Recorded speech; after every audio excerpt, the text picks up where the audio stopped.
आपका चर्च में जाने का मकसद सिर्फ वचन सुनना नहीं है। आपके चर्च में जाने का मकसद है कि वो भी यहोवा को मानता था, वो भी यहोवा की सेवा में था, पर उसकी स्पिरिचुअल आईज बंद थी।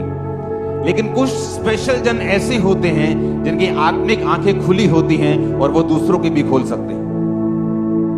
आज जब आप वर्शिप में जाएंगे, क्योंकि मैं काश उन दिनों की रिकॉर्डिंग कर पाता जैसे हम वर्शिप करते थे। मैं आपके जैसे वर्शिप नहीं करता था। आप बहुत आराम से और कैजुअली वर्शिप करते हैं। जब हम वर्शिप करते थे वो हमारा 20, 25, 30 का जो झुंड होता था, ढोलकी बजाने वाले से लेके छैना बजाने वाले से लेके तालियां बजाने वाला, हर बंदा पसीने में भीगा होता था और आत्मा में होता था और तालियां बज रही होती थी और किसी को कुछ मालूम नहीं होता था और आत्मा उतरता था जब। और इस तरह से हम पवित्र आत्मा से भरे हैं। और इसीलिए जब उस पवित्र आत्मा की भरपूरी के साथ हम अपनी रेगुलर लाइफ में काम करते थे, इसलिए हमारी सेवकाइयां, हमारे बिजनेस, हमारे जीवन सबसे अलग दिखाई देते थे।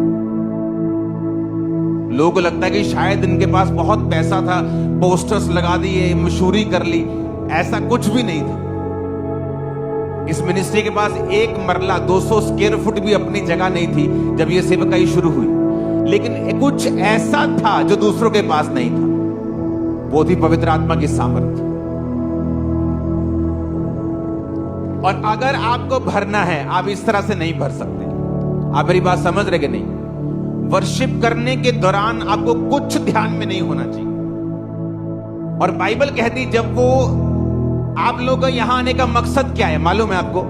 आप वचन तो घर बैठ के भी सुन सकते हो, लेकिन इस ग्रेस में जहां आप खड़े हो, जहां आप बैठे हो, जिस तरह बाइबल कहती है अलीशा की स्पिरिचुअल आईज ओपन थी और जब उसने प्रेयर की तो उसकी भी ओपन हुई। तो जो संगति होती है, फिजिकल संगति, डिजिटल संगति नहीं, या तो आप चर्च में बैठे हो, ब्रांच में बैठे हो, वो बात अलग है, आप प्रभु के भवन में हैं। लेकिन जो संगति होती, जब आप फिजिकली प्रेजेंट हैं उस ग्रेस के नीचे, उस तंबू के नीचे, वैसे आंखें आपकी ओपन होगी जैसे मेरी ओपन है। और मेरी बात सुनो, आज के बाद कोई भी चीज, अगर मैं खुदावंद का दास मैं आपको बोल रहा हूं भविष्यवाणी करके, आपको कंफ्यूज नहीं कर पाएगी अगर आप इस तरह से वर्शिप करते हैं। आमीन। मेरे को ऊंचे वाला चाहिए, बरकत आपकी होगी। जब आप वर्शिप करते हैं, काश मैं कोशिश करूंगा उस टीम को इकट्ठा करने की और उस 30 जनों को उसके साथ वर्शिप करके उसकी वीडियो बना के आपको दिखाने की कोशिश कर सकते, लेकिन होगा नहीं। मेरे को मालूम, सुखविंदर को मालूम होगा। जब ये 14, 15, 20 साल पहले की जब वर्शिप हम करते थे, मजाल है कोई चीज हमें याद आ जाए। फोन होते नहीं थे तब, दूसरे होते थे, छोटे वाले, नोकिया वाले फोन नहीं होते थे। हर बंदा वर्शिप कर रहा होता था। और दिनों में हम चेंज हुए, दिनों में सेटिस्फाइड नहीं रहते थे। नहीं, परमेश्वर और बड़ा करेगा, नहीं वो और बड़ा करेगा, नहीं वो और बड़ा करेगा, नहीं वो और बड़ा करेगा।